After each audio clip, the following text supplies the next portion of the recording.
Assalamualaikum warahmatullahi wabarakatuh.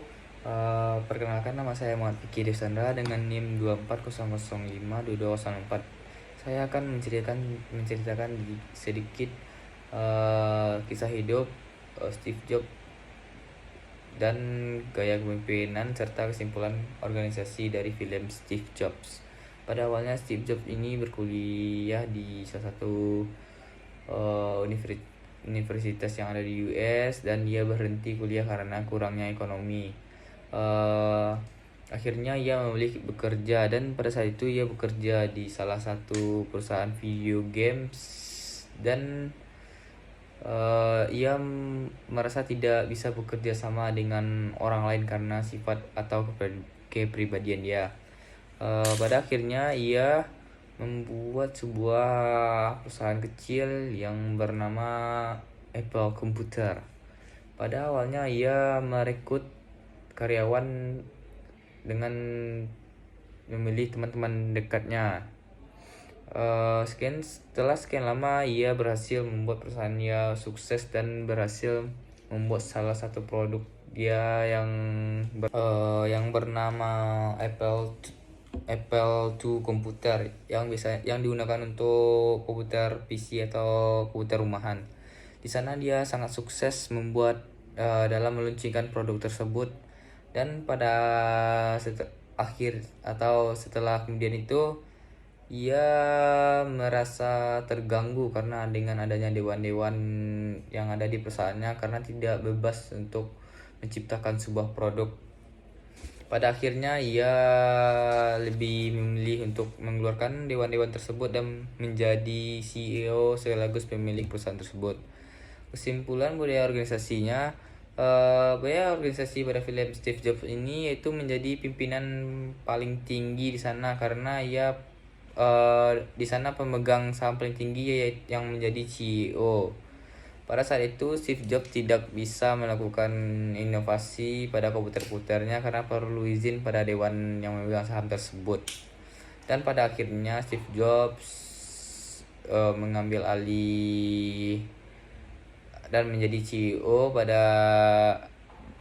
dan baru ia bebas melakukan apa yang ia inginkan pada perusahaannya serta meluncurkan inovasi-inovasi yang sangat menggila.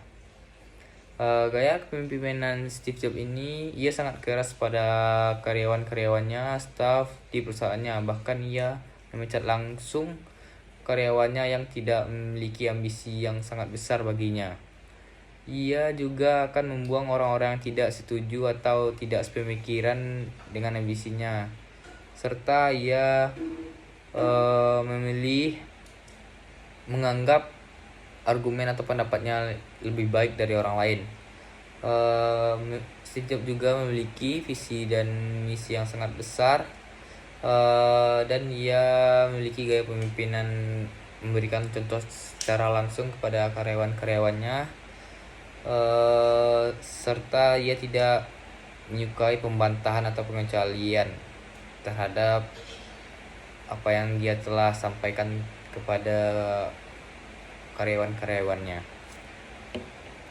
Film kedua itu The Founder. The Founder ini menceritakan Ray Kroc yang awalnya bekerja di karyawanan minuman, dan kemudian ia membeli makanan pada restoran McDonald's, dan ia merasakan atau melihat pandangan bahwa perusahaan atau bisnis McDonald's ini memiliki kelebihan yang sangat besar, dan ia merasa tertarik terhadap perusahaan tersebut dan memulai bisnis dengan McDonald's atau bekerja sama.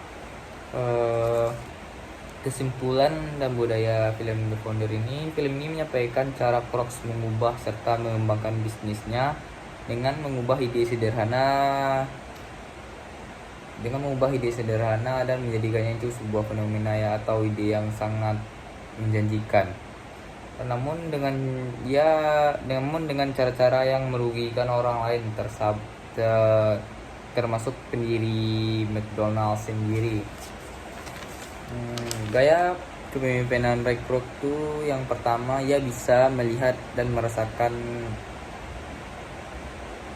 merasakan jauh ke depan tentang restoran McDonald's serta membuat kesimpulan untuk membangun bisnisnya. Memiliki fokus dan tujuan yang jelas serta pantang menyerah walaupun sering bertentangan argumen dengan pendiri asli McDonald's. Manipulatif dan berani mengambil keputusan yang sangat krusial. Dia tidak ragu mengambil alih perusahaan McDonald's serta dengan mengorbankan hubungan pribadinya. Ia lebih memprioritaskan sistem yang lebih efisien